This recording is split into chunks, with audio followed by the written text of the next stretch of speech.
ஜமாத்தே இஸ்லாமியின் திருமங்கல மகளிர் அணி சார்பாக ஒழுக்கமே சுதந்திரம்ங்கிற ஒரு கேம்பெயின் வந்து இந்த செப்டம்பர் மாசம் முழுவதும் நாங்க பண்ணிக்கிட்டு இருக்கோம்.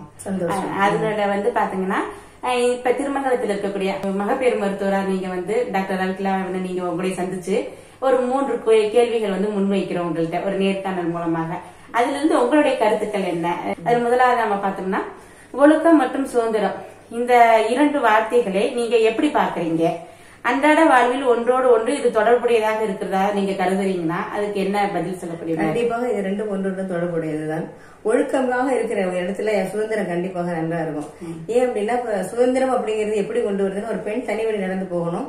ஒரு பெண்ணுக்கு எல்லா வகையிலும் எந்தவித துன்பமும் இல்லாம தன் வழியில வந்து சுதந்திரமாக ஒழுக்கத்தோட வாழ்றதுக்கான ஒரு வகைகளை செய்து தரணும். சமுதாயமும் ஒழுக்கத்தோட இருந்தாதான் அது முடியும். இப்ப ஃபார் எக்ஸாம்பிள் இப்போ ஒரு பொண்ணு தனியா கடந்து கடைக்கு போயிட்டா 10 மணிக்கு ஏதோ போயிட்டு இருக்கும்போது 4 ஆண்கள் எதிர வரும்போது அவ பயந்து ஒதுங்குறதோ இல்ல என்ன செய்யறது தடுமாறவோ கூடாது. அந்த 4 ஆண்களும் ஏதோ ஒரு சகோதரி போற இந்த பொண்ணு வந்து நல்லபடியா பத்திரமா போய் சேரணும், அம்மா நாங்க உங்களுக்கு துணைக்கு வரணுமா, அந்த மாதிரி கேட்கிற அளவுக்கு இருந்த ஒழுக்கம் வளர்ந்தாலே சுதந்திரத்தோட நம்ம வந்து சமுதாயத்தை நிம்மதியாக வாழ முடியும்.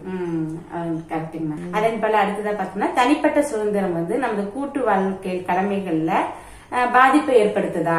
அப்ப வந்து அது எந்த வழிகளில நமக்கு அந்த பாதிப்பை உண்டு பண்ணக்கூடியதா இருக்கும்னு நீங்க நினைக்கிறீங்க? தனிப்பட்ட சுதந்திரம் அப்படிங்கறது வந்து ஒவ்வொருத்தரும் அதை எப்படி அடாப்ட் பண்ணிக்கிறாங்க பொறுத்துதான் இருக்கு. இப்ப எனக்கு ஒரு சுதந்திரம் கொடுக்குறாங்க அப்படிங்கறத அது முறைப்படி நான் பயன்படுத்தணும். எனக்கு இந்த சுதந்திரம் கொடுத்துட்டாங்க, நான் எங்க வேணா போவேன், எங்க வேணா வருவேன் அப்படிங்கறது வந்து ஒரு ஏற்றுக்கொள்ள முடியாத ஒரு சுதந்திரம். சுதந்திரம் என்பது என்ன? எனக்கு வந்து நான் விருப்பப்பட்ட கல்வி, எனக்கு விருப்பப்பட்ட வாழ்க்கை, எனக்கு விருப்பப்பட்டதாக இருக்கக்கூடிய சூழ்நிலைகளை எனக்கு அமைத்து கொடுக்கறது தனிப்பட்ட ஒரு விருப்பம். இதுல வந்து கூட்டு வாழ்க்கை வந்து இதுல கண்டிப்பாக இதுல எல்லாரும் சேர்ந்து ஒற்றுமையா சேர்ந்து சரி அப்படின்னு சொன்னா மட்டும்தான் அதையும் அவங்க ஏத்துக்க முடியும். அதுக்கு எல்லாருடைய ஒத்துழைப்பும் கண்டிப்பாக ஒரு குடும்பமாக இருந்தாலும் சரி சமுதாயமாக இருந்தாலும் சரி ஒத்துழைப்பு கண்டிப்பாக எல்லாரும் தர வேண்டும். அந்த சுதந்திரம் ஏற்புடையதாக இருக்க வேண்டும், அது மிக முக்கியம். அடுத்துதான் வந்து தனிப்பட்ட சுதந்திரத்துக்கு பாதுகாப்பதற்கு ஒழுக்கமுள்ள ஒரு சமுதாயம் தான் சிறந்தது என நீங்க நினைக்கிறீங்க? நிச்சயமாக ஒழுக்கமான சமுதாயம் இருந்தா கண்டிப்பாக இதுல எதையுமே சாதிக்கலாம். சாதிக்க முடியாதுங்கிற ஒரு விஷயமே கிடையாது. ஒழுக்கம் இல்லாத இடத்துல பயந்துதான் வாழணும். சுதந்திரமே வாய்ப்பே இல்லை. சரி, இந்த அடிப்படையில தாங்க இந்த ஒழுக்கமே சுதந்திரம் சம்பந்தமா உங்களை சந்திக்கலான்னு வந்திருந்தோம்.